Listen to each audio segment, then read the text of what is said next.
Ladies and gentlemen, on your behalf, I am pleased to introduce today's special guest. The political weather map is heating up in Ontario, 13 days and counting. Voters are being offered a variety of choices by each of the major provincial political leaders. One of them joins us today to outline his ambitious plans to close the opportunity gap.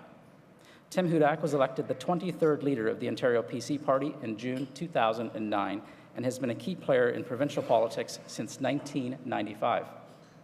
Then, he was elected MPP for Niagara South and went on to serve in 3 ministerial portfolios: Minister for Northern Development and Mines, Minister of Culture, Tourism and Recreation, and Minister of Consumer and Business Services. It should come as no surprise that the PC leader is passionate about all things economic. He holds an economics degree from the University of Western Ontario and received a full academic scholarship to the University of Washington, where he obtained his Master's of Arts in Economics. Before entering politics, he worked in his hometown of Fort Erie at the Economic Development Corporation. Mr. Hudak and the Ontario PC Party have proposed a plan to help create 1 million new jobs over the next 8 years. He's here today to discuss that plan. I also want to let our live audience know that you can join the conversation via Twitter, where you can follow us at CDNCLUBTO or by using that hashtag. And now, ladies and gentlemen, before welcoming Mr. Hudak to the Canadian Club of Toronto's podium, please turn your attention to the screens. Today in Ontario, 1 million people woke up without a job. While the jobs crisis hits everyone, some people are hurting more than others in Kathleen Wynne's Ontario. A weak economy makes the struggle even harder for those already facing challenges. As jobs have been chased from our province, doors have slammed shut in the faces of the most vulnerable. Older workers, new Canadians, people with disabilities, young workers. They have suffered the most from the opportunity gap created by Dalton McGuinty and Kathleen Wynne's decisions. No government program can restore their hope or give them a bright future. Only new jobs can. Tim Hudak and the Ontario PCs have a plan to create 1 million new jobs. We'll open the door to jobs and prosperity. We'll close the opportunity gap. We'll get people back to work, restore hope, and get our province back on track. Ontario, working better for all of us. Ladies and gentlemen, please welcome Mr. Tim Hudak.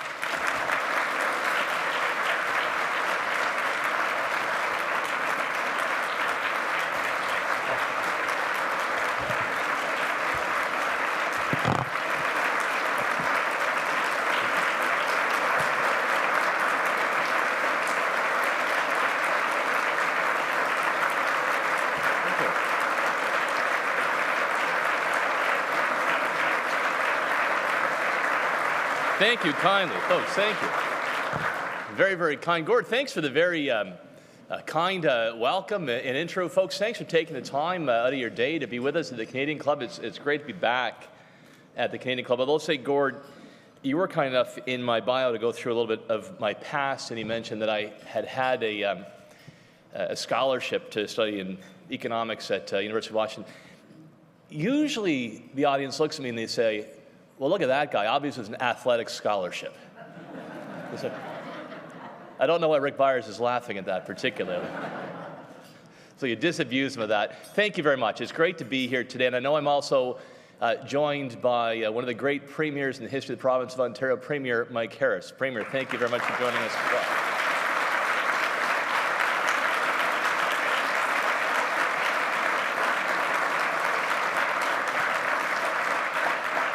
I saw Liang Chen, one of our candidates from Scarborough, a professor and associate dean at the U of T. I know some others are here as well today to talk about how we're going to close the opportunity gap in the province of Ontario. And I've spent this last week, well, in fact, pretty much every day of this campaign, laying out my party's plan on how we're going to create 1 million more jobs in our province. Put 1 million more men and women back to work in Ontario. And I want to talk today about a very simple but profoundly important question. Who benefits? Because it's far too easy when you simply talk about economic policy to forget that every one of the million people who are currently out of work in Ontario, or those who are too discouraged to go out and look for work, that every one of those men and women, they have a name, they have a face, they have a loving family. And I meet those men and women in every corner of Ontario, every day. And it's not the fancy lawyers, the well-connected lobbyists that are out of work in Kathleen Wynne's Ontario. In fact, they've got it pretty good right now. But the burden of the jobs crisis, the heaviest weight, falls hardest on those in our society who can afford it the least. The disabled, the young, the poor, the vulnerable. Our Million Jobs plan will help them most of all. We'll close the opportunity gap that's been created by the McGuinty-Wynne jobs crisis. And by getting the size of government under control, to spend within our means so that we can sustain frontline services that help the disadvantaged the most. That's what it's all about. It's why you pay your taxes, isn't it? In Ontario today, over half of the people with disabilities don't have a job. Over half. And that includes the tens of thousands who have stopped even looking for work at all. And most people with disabilities, they can work. They want to work. They're incredibly driven. I remember visiting the Canadian Hearing Society recently, Chris Kanopik, the president of the Canadian Hearing Society, whose mission in life is to have those with hearing disabilities to contribute back those incredible skills, that drive, to contribute back to the workforce, to charities. Chris told me about the programs and the limits on them. Chris, I thank you for your leadership. I want you to know this. I will be 100% beside you in helping get that mission complete in our great province of Ontario.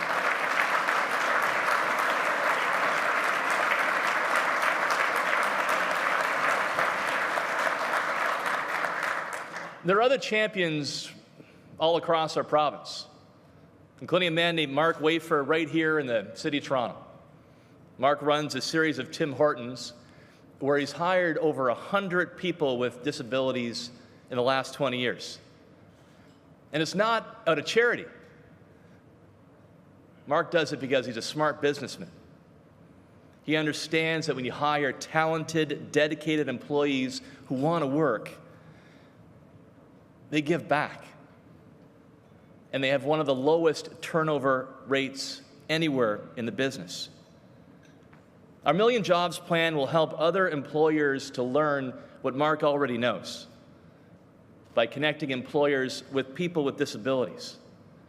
But most important of all, the first step is you need to create the jobs, and we'll do that. People with disabilities who want to work, they need employers who want to hire again. We'll get there through lower taxes on employers, on more affordable energy, better access to the trades. I lay this out every day. There's so much more. I'll tell you about somebody else who I've met on the campaign trail. On Tuesday, I met a lovely young woman named Kaylin Ambrose. Kaylin, a young mom, 3-year-old son, but her job is currently being threatened by a liberal bureaucracy called the College of Trades. Kaylin hasn't always had an easy time in life. Like many people, she struggles with written tests. But what I admired about Kaylin is that she overcame those challenges. She's built a tremendously rewarding and successful life as a hairdresser. She has loyal customers coming through that door constantly. She has a loving family. And her job and the money she makes, it's so crucial to that family's success. But sadly, all of that is not good enough for a new liberal bureaucracy. You may have heard about this, the College of Trades. They've actually decreed that Kaylin has to leave her work to do what she fears most, to pass the kind of high-stakes written test that has troubled her all of her life. And it's not only that. If she doesn't pass that test, a written test, she loses her livelihood. She loses her job as a hairdresser. Her clients love her. Her boss loves her. She's cut hair for 7 years, and she's good at it. But she's taken this test 6 different times at $200 each and every time. Can you imagine the pressure and the unfairness of all that? The choice to me is simple. You stand with the underdog. You stand up for Kaylin Ambrose and against his heartless bureaucracy. That's what leadership is. But Kathleen Wynne stands with the bureaucrats who want to force Kaylin to take that written test. And if Kaylin loses her job because she can't pass that test, well, they say too bad. That's not good enough for me. When you fund a bureaucratic bodyguard that protects the entrenched interests, it's inevitably the most vulnerable, those who are least able to fight back, not the strongest who are thrown out of work. So our Million Jobs Plan will eliminate the bureaucracy that enforces these arbitrary, unfair rules on good, honest workers like Kaylin. I made her a deal. I shook her hand that day in Pickering. I said, Kaylin, I'll cut out this unnecessary, wasteful bureaucracy, and in return, you keep cutting hair and provide for your family. Sounds like a pretty good deal to me.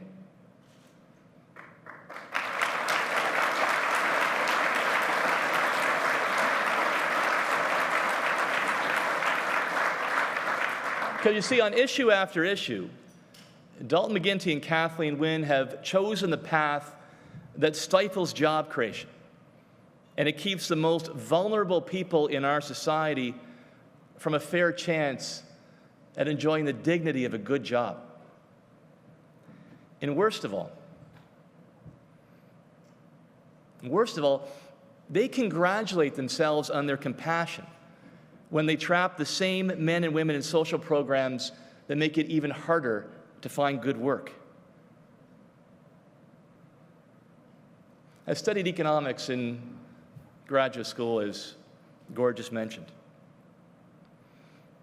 And one of the things that offends me the very most is that one of the highest effective tax rates in our society, who pays the highest taxes for a new dollar earned?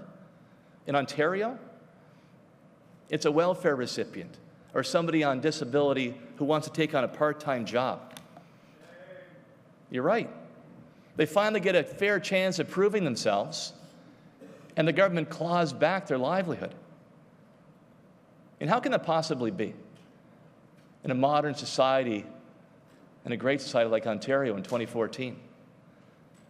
It's because the Liberal Party claws back benefits like drug coverage so quickly when a welfare recipient gets a job that she is barely better off or at all than taking home that paycheck.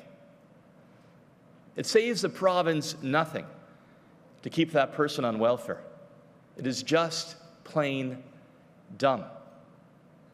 We're going to fix that because in my Ontario, nobody should have to ask whether she can afford to take a job. Reward hard work instead.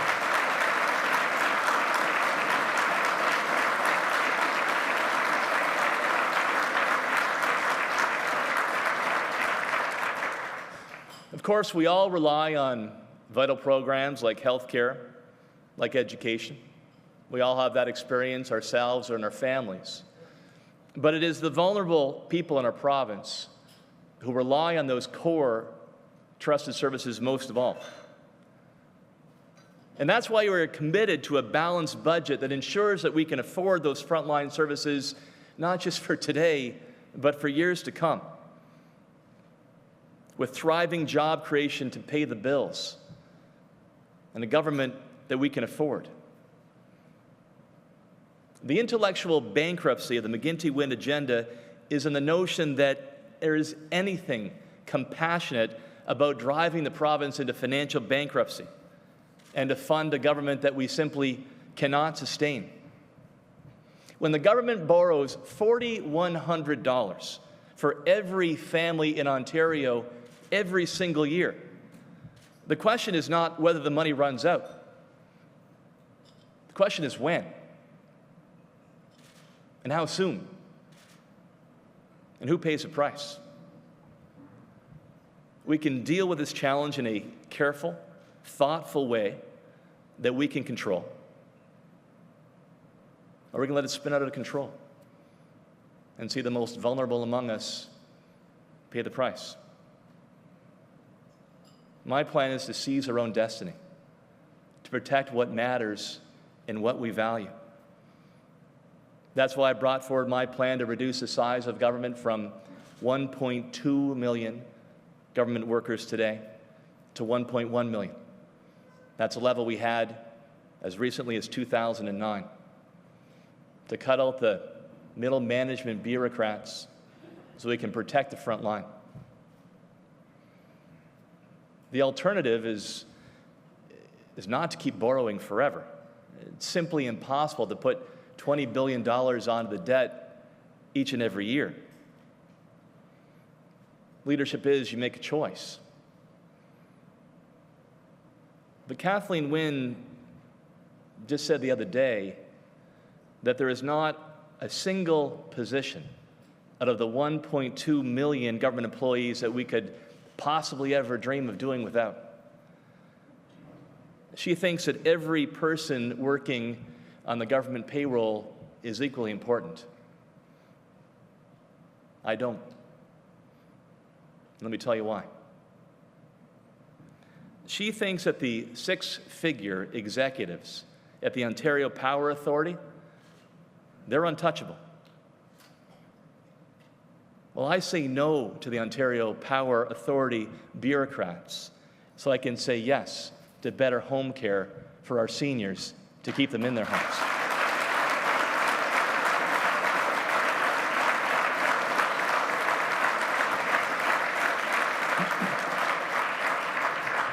Kathleen Wynne believes that even though the provincial auditor has shown that Drive Clean has outlived its usefulness, she still believes the government should continue to charge you $30 every 2 years to help you celebrate your birthday and put you through that hassle, just to keep the bureaucrats on the payroll. You can tell by your reaction you agree with me. I say no to the paper pushers at Drive Clean Ontario so I can say yes to special needs teachers that are helping our kids who are currently struggling.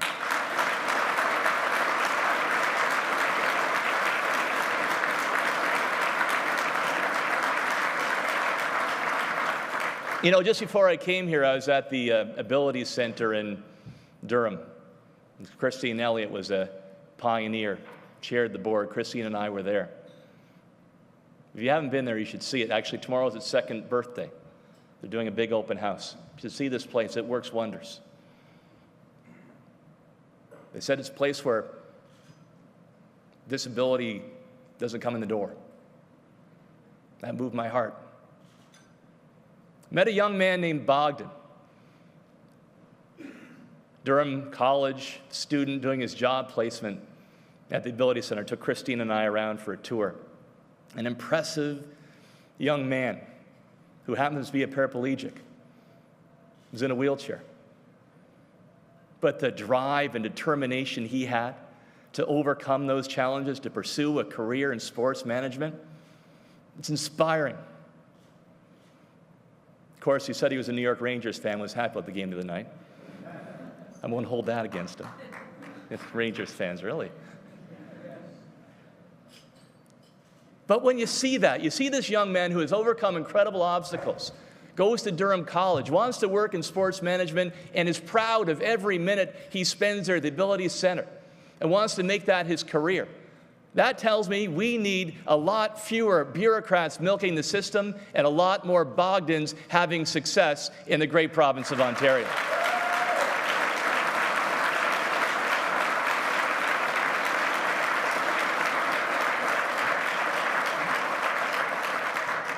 And just yesterday, we learned that right before the election, that the Premier and Cabinet cooked up a secret $300 million bailout to take over a failed real estate deal at Mars. And then in a scramble, try to justify it by saying that we need more space to hold the thousands more bureaucrats and middle managers that the government has hired. I don't know if you know this, 300,000 more added to the government payrolls in the province. Well, we've lost 300,000 manufacturing jobs. 300,000 more bureaucrats, but our hospitals are more overcrowded than ever. Kids with special needs aren't getting the attention they deserve. So the choice to me is obvious. I say no to those secret gas plant and real estate deals so I can say yes to mental health services for our most vulnerable citizens.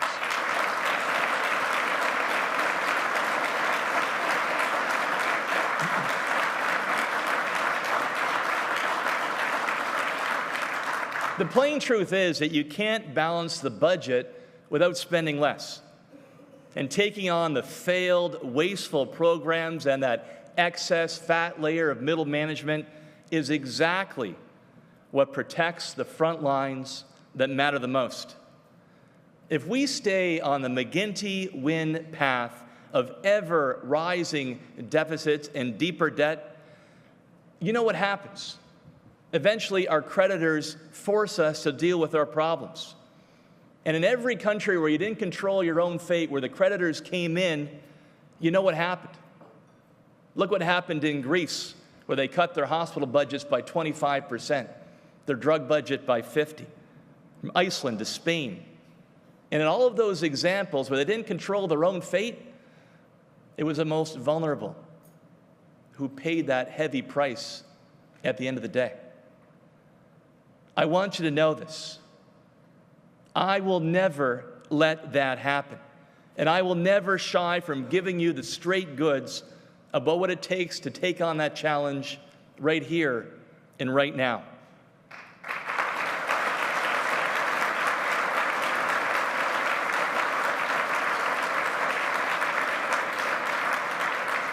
Because you know what real compassion is? Real compassion is having the courage to act, not in the politics of dithering and delay. Ontario is a beautiful province, and it is a province of unlimitless potential. And our greatest resources are our people, no matter what their abilities. My party is committed to creating 1 million more jobs in Ontario, and we know what it takes to get that job done. Those 1 million jobs will help families in every part of this province. And the people they will help the most are the ones that are having the hardest time today. The young, the disabled, the poor, and the disadvantaged. We will close the opportunity gap for the people who don't have lobbyists, who are struggling just to get by, and will build the stronger, fairer, more compassionate Ontario that we all want and that we deserve. Thank you very much.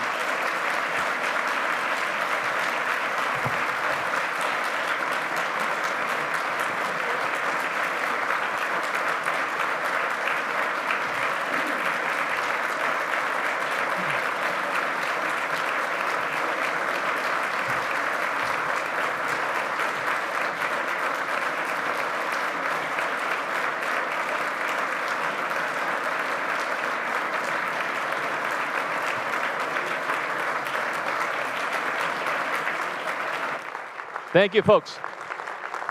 Thanks, Monsieur. Thank you. Gordon gave me the thumbs up. I'm happy to take some questions on my plan and how we're going to close the opportunity gap. Who's first?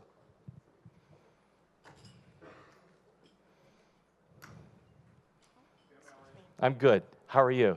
Previous talking about the opportunity gap. As you know, I work for credit unions of Ontario, and as you know, with the credit unions, we are generally considered the financial institution for people who face the most challenges in Ontario, whether that be accessing financial services.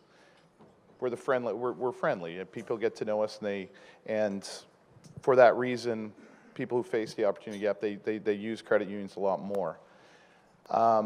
We've talked a number of times.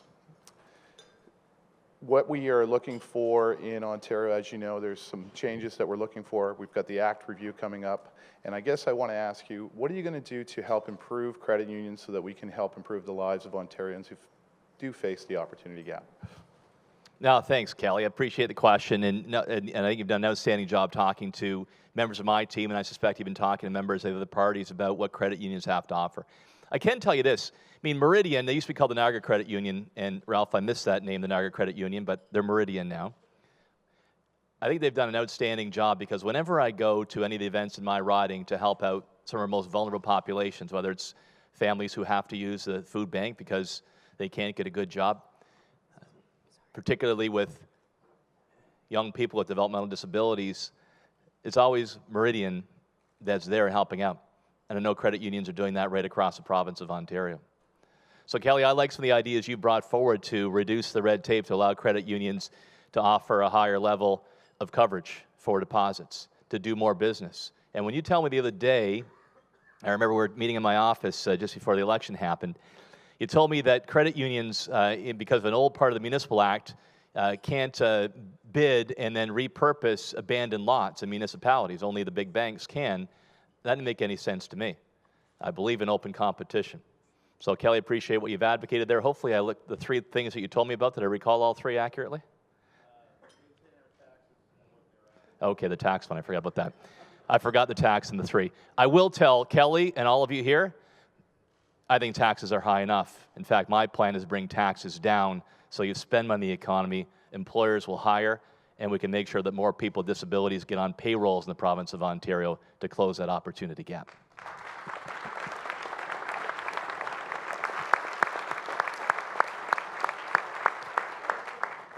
Hi, Tim. So my biggest question for you is, I really like your platform so far, but the one thing I'm concerned about is the whole 100,000 public sector jobs, right? Now, like we all know that a lot of government jobs are pretty decently paying jobs, so I'd like to believe that the private sector would hire more people, but what if they just like sort of outsource everything to like India and China? How will that like sort of affect that, like, you know, the government has these jobs in Ontario, right? So what is your strategy to sort of deal with that? Like, thanks for the question. Let me lay this out. And look, leadership is a matter of choices. So I said up there, we can't continue to spend $20 billion every year more than we have. That's what we added to the debt in this budget and the one before that. And if we don't get control of that, if we don't actually learn to spend within our means, then our fate is forced upon us by the creditors, like we saw in Greece. In Spain, they had to cut their public works budget by a third. So you think the trip from Barrie down to Toronto is bad enough now? Imagine that. But the point I wanted to make today, too, is who's suffering from all this overspending? It's our most vulnerable populations. People with disabilities can't find jobs. Kids that are struggling with learning disabilities aren't getting the help they deserve. I want to see kids with learning disabilities have the highest quality education and quality of life right here in Ontario. I talk a lot about the jobs, there's no doubt. It's part of my plan. 1 million more people working, that means 1 million more people who can come home and say, I got the job. The incredible pride that gives you in your self-worth. Pay down a mortgage, you can provide for the kids. We do it for that. But we also do it because 1 million more people working with good jobs, better take-home pay, that also means they're paying steady taxes. So we have the capacity to match the incredibly generous hearts of Ontarians with the financial ability to do so. Getting there is not going to be easy. I'm being straight up with the people of Ontario. It is going to take sacrifice. But when we get through it, there's going to be benefits for all of us, particularly our most vulnerable. So we'll take the size and cost of government down from 1.2 million to 1.1 million as we were in 2009. And I think most people would agree that we've added 300,000 to the government payrolls, but you're not seeing a big improvement in your services, in many areas less. How do I do that? Number one, attrition. A large part of this will be through retirements of those who leave. In government, that's 5 to 9% a year. So over our 4-year plan, you're looking at 250 to 350,000. You don't have to backfill all those positions. But you can't get there through attrition alone because there's other things we need to do, even if you could. So the second phase is, can somebody actually deliver a public service better than currently delivered by the government? Isn't that why you pay taxes? Make sure you have the highest quality service. You don't care where they work, you want to make sure you got the best quality and best price. So by way of example, GO trains are currently contracted out to Bombardier. I think that's a strength in the system. I think the Liberals made the right call on that. But GO buses are currently on the government payroll. If somebody could deliver those services better, they still keep their jobs, but they're not part of the government payroll. You'd probably be surprised that blackjack dealers and roulette spinners are on the government payroll. I'd rather have nurses, personal support workers, and special needs teachers on the payroll. I think we have time for one last question right here. Thank you. I had one last point, and then I'll get to this gentleman's question. The last point, look, there are wasteful bureaucracies that we simply don't need. You would be amazed at how much government you're never going to miss.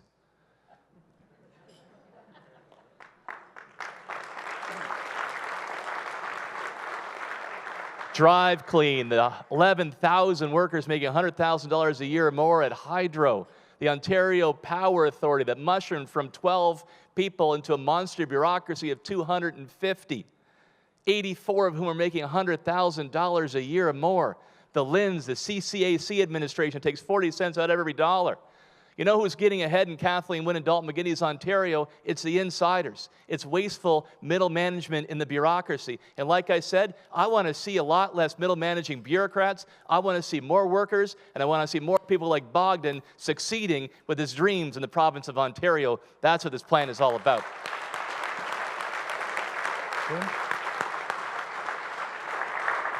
Adam. This is not on it. Oh, here we go. Firstly, thank you for your address and thank you for your leadership. One of the most important drivers of this economy of Ontario that you so eloquently talk about are the universities in Ontario.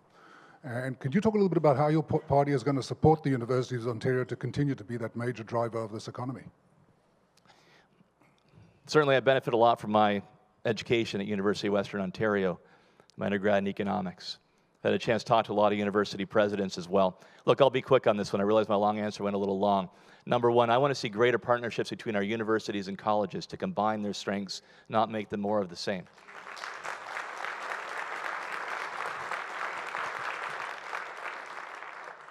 Number two, I want to reward universities through the funding mechanism that actually place their students in jobs in their fields, to make sure that when they enter education at a university, to the time they graduate, that they know what their likelihood of getting a job in their field is going to be, and reward those universities for that kind of placement. I want to see a greater entrepreneurial culture in our post-secondary education that attaches young men and women to good jobs. And number three, I'm going to go one step further. I was at Ryerson at the DMZ just the other day, doing an outstanding job in students becoming business leaders themselves. Wouldn't it be incredible to see a system that says to universities, we're going to reward you not only the students that get jobs, but those that start their own business, those that hire more students as a result. God bless what Ryerson is doing. I want to see more of that in our province to start new companies with students that will develop that talent right here in our great province of Ontario.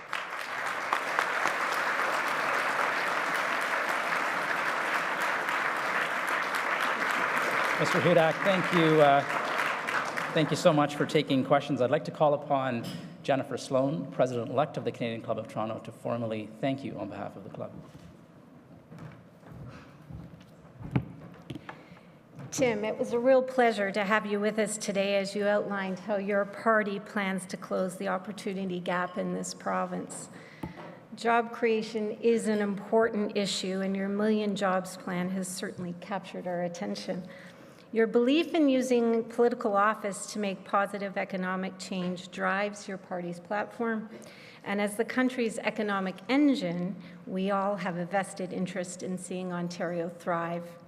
Tim, on behalf of the Canadian Club and our guests today, please accept our best wishes as you continue to crisscross this country, or province, making your way to the election booth in a few short weeks. Best of luck. Thanks, Jennifer. Really appreciate it. Good luck to you in the new position, too. Thank you.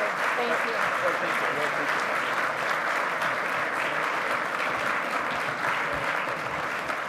it. Thank you, Jen. And Mr. Hudak, thank you once again. We know that it's a long campaign in a short period of time with many, many stops, and we're glad that you made this stop one of yours at the club. Before we adjourn for lunch, just a couple of quick reminders. On June 3rd, mayoral candidate Olivia Chow will be with us to talk about the city's biggest challenges and how she will tackle them if she is elected mayor of Toronto.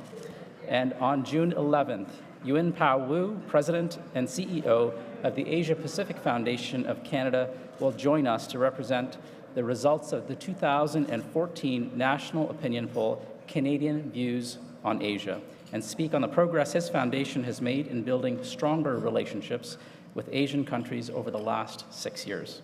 To order tickets to any or all of our Canadian Club events, please visit us at canadianclub.org.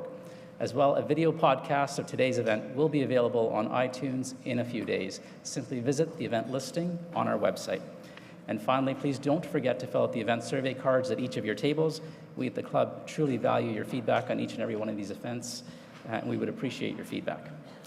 Ladies and gentlemen, before adjourning for lunch, please rise as you are able and join me in a toast to Canada. To Canada. Enjoy your lunch.